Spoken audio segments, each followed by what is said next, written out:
MIDC परिसरात एक सामान्य यंत्रमाग कामगार म्हणून काम करणारे काशीनाथ गोरे सुरुवातीला भाड्याच्या घरात राहायचे. आडम मास्टरांनी कुंभारी येथील रे नगरची योजना जाहीर केली तेव्हा सदस्य नोंदणी केली. केंद्र व राज्य शासनाकडून मिळालेल्या 2.5 लाखांच्या अनुदानासोबत 2.6 लाखांचा हिस्सा जमा करून एकूण 5,10,000 रुपये किमतीचे हक्काचे घर मला मिळाले, अशी कृतज्ञ भावना रे नगरचे लाभार्थी काशीनाथ गोरे यांनी व्यक्त केली.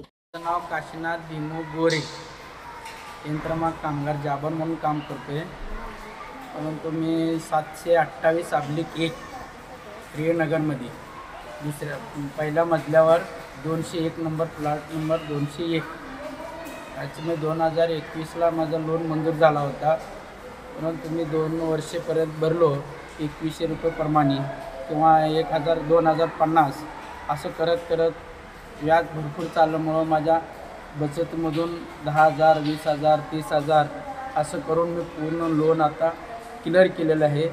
आणि आता ते क्लिअर केल्यानंतर हे मला ओरिजिनल कागदपत्रांनी मास्तर साहेबांनी दिलेले आहेत. एक रकमी रक्कम भरण्याची ऐपत नसल्यामुळे बँकेकडून कर्ज घेण्यात आले. ते मी 3 वर्षात पूर्ण परतफेड केले. परतफेडीनंतर कार्यालयात बोलवून मला माझ्या घराची सर्व कागदपत्रे सुपूर्द करण्यात आली. त्यामुळे माझा आनंद गगनात मावेनासा झाला. मास्तरांमुळेच मला डोक्यावर मालकीचे छत मिळाले. त्यांचे उपकार मी आयुष्यभर विसरणार नाही, असेही ते म्हणाले. मास्तर साहेबांचे मी धन्यवाद मानतो की खरंच माझ्या या गरीब परिस्थितीमध्ये मला जे घर मिळालं, दुःख वाटतोय की आनंद, एक घर स्वप्नाचं घर मला मिळालं.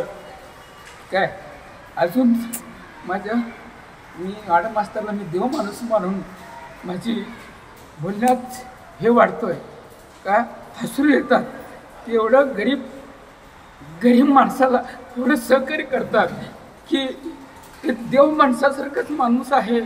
म्हणून मला एक कळकळीची विनंती आहे की मास्तराचे मी कधीही ऋण राहीन आणि जे सांगेल माझ्या परीने मी काम करत राहीन. आणि मला गरीब मला घर मिळालेलं आहे.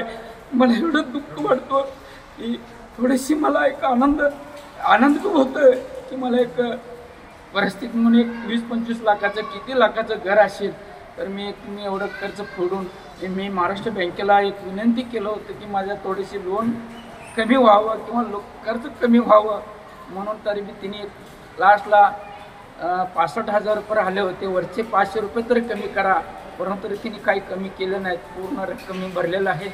मी मॅडम मास्तरची आभार मानतो, सगळ्या स्टाफचं आभार मानतो की सगळ्यांनी मला सहकार्य केल्याबद्दल मी त्यांचं धन्यवाद आहे.